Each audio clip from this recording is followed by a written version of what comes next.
भक्तांनो, ज्या घरात मांजरीची पिल्ले जन्माला येतात त्या घरात काय होते आणि मांजर आपली पिल्ले देण्यासाठी कसे घर निवडते? भक्तांनो, ही गोष्ट जाणून घेणे आपल्यासाठी खूप महत्त्वाचे आहे, जेणेकरून आपल्या घरात कधीही गरिबी आणि समस्या येऊ नये आणि नेहमी सुख, समृद्धी आणि आनंद कायम राहावा। तुम्ही पाहिले असेल की जगाच्या अनेक कोप्यांमध्ये लोक मांजरीला आपल्या घरात पाळीव प्राणी म्हणून ठेवतात। आज आम्ही तुम्हाला अशी एक गोष्ट सांगणार आहोत जी कदाचित तुम्ही यापूर्वी कधीही खोलवर विचार केली नसेल। जर एखाद्या घरात मांजरीने आपल्या पिल्लांना जन्म दिला तर त्या घरात काय घडते? आजकाल कुत्रे आणि मांजरी पाळणे एक फॅशन सारखे झाले आहे। प्रत्येक दुसऱ्या तिसऱ्या घरात तुम्हाला कोणताही पाळीव प्राणी मिळेल। पण भक्तांनो, तुम्ही कधी विचार केला आहे का की कुत्रा किंवा मांजर पाळणे खरोखर शुभ आहे की अशुभ? मांजरींबद्दल तर तुम्ही लहानपणापासून आजपर्यंत अनेक गोष्टी ऐकल्या असतील। कथा, किस्से आणि काही ग्रंथांमध्येही त्यांच्या संकेतांचा उल्लेख आढळतो। पण आज जे सत्य मी तुम्हाला सांगणार आहे ते प्रत्येक माणसाने ऐकले पाहिजे, कारण ते आपल्या सनातन शास्त्राशी संबंधित आहे। शास्त्रांमध्ये म्हटले आहे की या जगात असे क्वचितच कोणते घर असेल जिथे मांजरीचे आगमन कधी झाले नसेल। मांजर प्रत्येक ठिकाणी जाते जिथे मनुष्य राहतात। पण भक्तांनो, तुम्हाला हे माहित आहे का की जर तुमच्या घरात मांजरींचे वारंवार येणे जाणे चालू असेल तर याचा अर्थ काय होतो? आणि जर तुमच्या आसपास मांजरी सतत रडत असतील तर हे कशाचे संकेत आहे?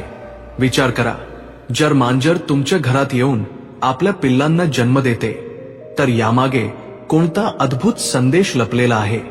आणि जर तुम्ही एखाद्या शुभ कामासाठी निघत असाल आणि तेव्हाच एखादी मांजर तुमचा रस्ता ओलांडते तर याचा काय अर्थ काढला जातो? भक्तांनो, आज आपण या रहस्यांचे पडदे उघडणार आहोत, जेणेकरून तुम्हाला मांजरींच्या ख्या संकेतांची समज होऊ शकेल। कारण हे फक्त प्राणी नाहीत, अनेकदा येणाऱ्या काळाचे संदेशवाहकही असतात। भक्तांनो, पुढे जाण्यापूर्वी जर तुम्हालाही हवे असेल की माता लक्ष्मीचा आशीर्वाद तुमच्यावर नेहमी राहो तर या व्हिडिओला एक लाईक करून तुमच्या आपल्या चॅनलला सबस्क्राईब करा आणि कमेंट बॉक्समध्ये जय लक्ष्मी माता लिहून आपली हजेरी अवश्य लावा। भक्तांनो, मांजर हा एक मांसाहारी सस्तन प्राणी आहे ज्याची ऐकण्याची आणि वास घेण्याची शक्ती आश्चर्यकारकपणे तीव्र असते।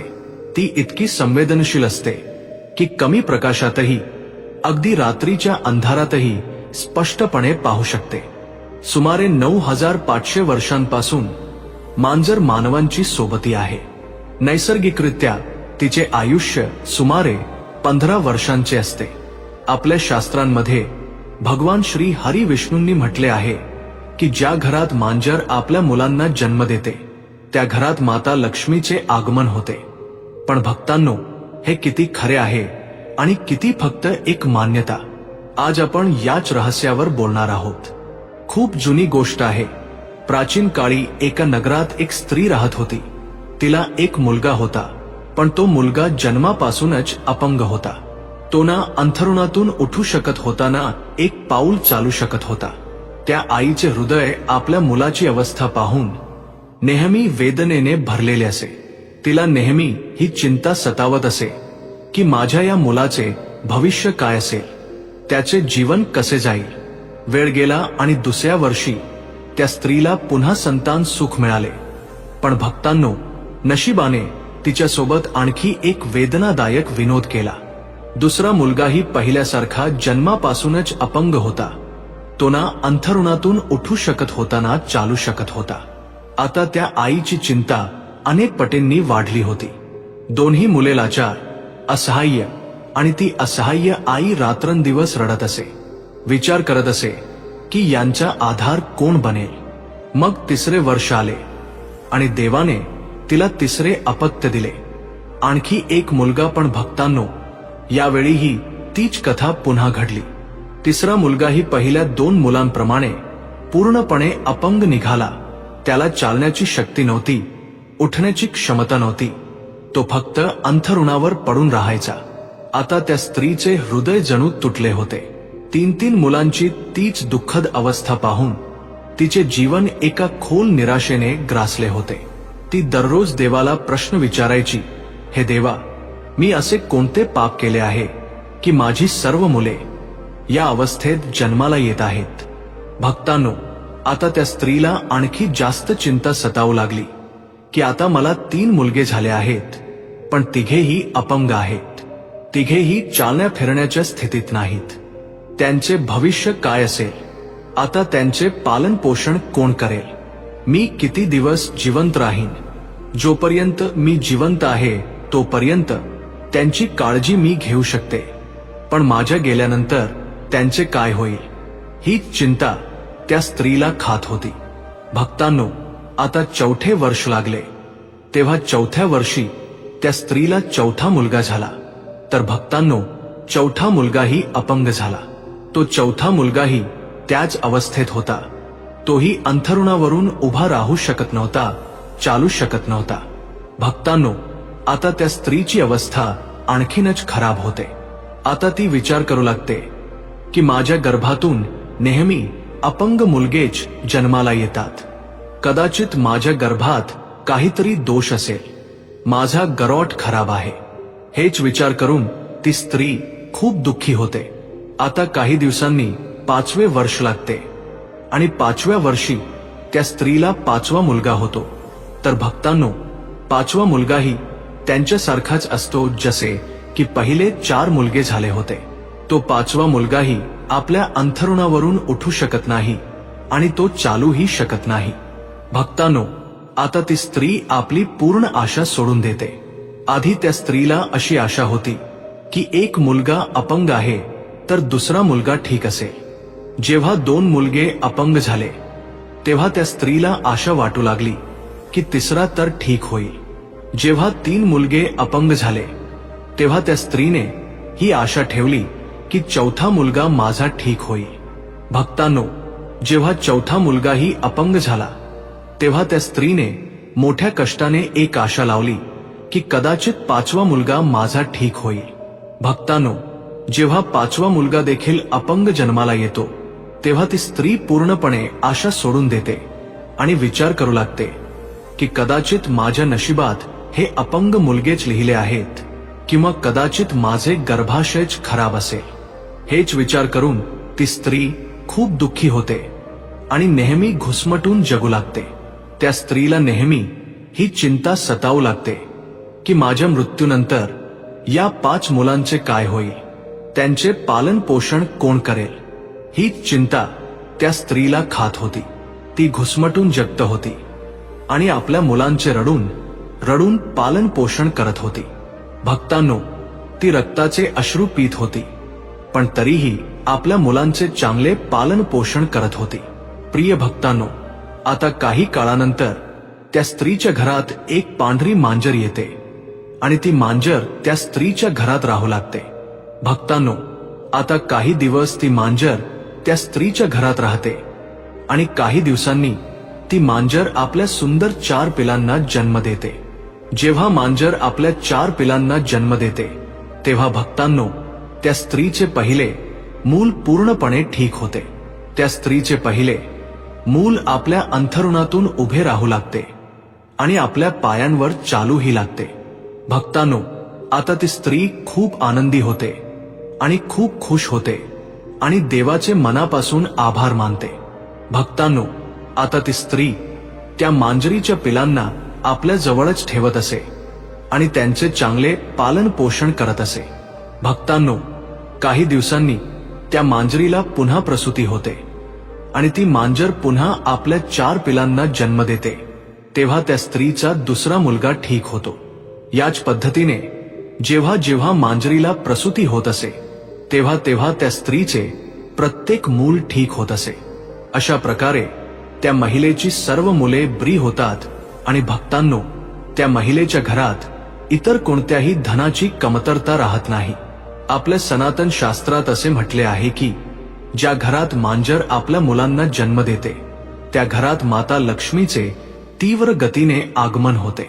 त्या घरात इतकी सुख समृद्धी येते की त्या घरात राहणारे मनुष्य ती सांभाळू शकत नाहीत. भक्तांनो, ज्या घरात मांजर आपल्या मुलांना जन्म देते त्या घरात खूप सुख समृद्धी येते. पण आपल्या सनातन शास्त्रात असे म्हटले आहे की मांजराला घरात पाळणे अशुभ मानले जाते. ज्या घरात मांजर रडते ते देखील खूप अशुभ असते. त्यामुळे मांजरांना पाळणे आपल्या सनातन शास्त्रानुसार अशुभ मानले जाते. आपल्या सनातन शास्त्रात असे म्हटले आहे की जर तुम्ही कोणत्याही शुभ कार्यासाठी निघत असाल आणि जर मांजरीने तुमचा रस्ता कापला तर ते अशुभ मानले जाते. असे म्हटले जाते की ज्यावेळी तुम्ही एखाद्या कामासाठी जात असाल आणि मांजर तुमच्या आडवी आली, तुमचा रस्ता कापला, तर तुमचे ते काम होत नाही. आणि असेही म्हटले जाते की जेव्हा मांजर तुमचा रस्ता कापते तेव्हा तुम्ही जाऊ नये. जर तुमच्या घरात येऊन मांजर रडते तर भक्तांनो, याला देखील खूप मोठे अशुभ संकेत मानले जाते. आपल्या सनातन शास्त्रानुसार असे म्हटले जाते की ज्या घरात मांजरी रडतात त्या घरात कोणाची तरी अकाली मृत्यू होण्याची भीती असते. जे लोक आपल्या आवडीसाठी मांजरी पाळतात, मांजरींना पाळणे मोठे अशुभ संकेत मानले जाते, अशुभ असते. त्यामुळे जे लोक मांजरी पाळतात त्यांनी हा व्हिडिओ नक्की पाहावा आणि आजपासून त्यांनी मांजरी पाळणे बंद करावे. भक्तांनो, जेव्हा आपण घरात मांजरी पाळतो तेव्हा आपल्या सनातन शास्त्रात असे लिहिले आहे की जिथे मांजरी राहतात तिथे नकारात्मक ऊर्जा येते. ज्या घरात मांजरी राहतात त्या घरातही नकारात्मक ऊर्जेचा प्रभाव होतो. म्हणून मांजरी पाळणे खूप अशुभ मानले जाते. भक्तांनो, जर तुम्हाला मध्यरात्री मांजर दिसली तर ते देखील खूप मोठे अपशकुन मानले जाते.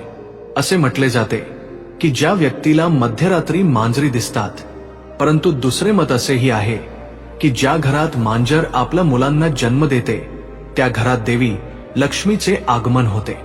ज्योतिष शास्त्रानुसार असे मानले जाते की ज्या घरात मांजर पाळली जाते आणि मांजर वारंवार घरात येत असेल तर ते आपल्यासाठी अशुभ आहे. आपल्या घरात जिथे जिथे मांजर फिरते त्या ठिकाणी नकारात्मक ऊर्जा येते आणि आपल्या घरात असलेल्या सकारात्मक ऊर्जेची देखील हानी होते. ज्या घरात मांजर पाळली जाते त्या घरातील सदस्यांच्या आरोग्यावर देखील वाईट परिणाम होतो. घरातील सदस्य वारंवार एखाद्या आजाराच्या विळख्यात येतात. जर मांजरीने घरात मलमूत्र केले तर आपल्यावर अनेक संकटे येण्याची शक्यता देखील असते. असेही मानले जाते की तुमच्या घरातील पाळीव मांजर जर अचानक कुठेतरी निघून गेली तर समजून घ्या की येत्या काही काळात तुमच्या सोबत अशुभ घटना घडणार आहे. मांजर भगवान विष्णूची पत्नी लक्ष्मीची मोठी बहीण अलक्ष्मीचे वाहन आहे. मांजरीचे शुभ संकेत काय आहे? जर तुम्ही मांजरीला तिच्या मुलांसोबत पाहिले तर ते शुभ संकेत मानले जाते. याचा अर्थ असा आहे की तुमच्या एखाद्या जुन्या मित्राशी किंवा नातेवाईकाशी भेट होणार आहे आणि तुम्हाला काही चांगली बातमी देखील मिळू शकते. जर दिवाळीच्या रात्री तुमच्या घरी मांजर आली तर ते शुभ मानले जाते. यामुळे तुम्हाला धनप्राप्ती होऊ शकते. जर मांजर तुमच्या डाव्या बाजूने रस्ता ओलांडून उजव्या बाजूला गेली तर ते शुभ मानले जाते. जर मांजरीच्या केसांचा गुच्छ कपड्यात बांधून आपल्या दंडावर बांधला तर दृष्ट लागण्यापासून आपले रक्षण होते. जर एखाद्याच्या कुंडलीत राहू अशुभ असेल आणि राहूमुळे समस्या येत असतील तर राहूच्या अशुभ प्रभावापासून वाचण्यासाठी घरात मांजर पाळावी, कारण मांजर राहूचे वाहन मानले जाते. मांजरीने रस्ता कापणे असे मानले जाते की मांजरीची 6वी इंद्रिय मनुष्याच्या 6व्या इंद्रियापेक्षा खूप जास्त सक्रिय असते, ज्यामुळे तिला भविष्यातील घटनांचा पूर्व आभास होतो. मान्यतेनुसार काळ्या मांजरीने रस्ता कापणे तेव्हाच अशुभ मानले जाते जेव्हा मांजर डावीकडून रस्ता ओलांडून उजवीकडे जाते. इतर परिस्थितीत मांजरीने रस्ता कापणे अशुभ मानले जात नाही. जेव्हा मांजर रस्ता ओलांडून दुसऱ्या बाजूला जाते तेव्हा ती आपल्या मागे तिची नकारात्मक ऊर्जा सोडून जाते, जी बराच काळ त्या मार्गावर राहते.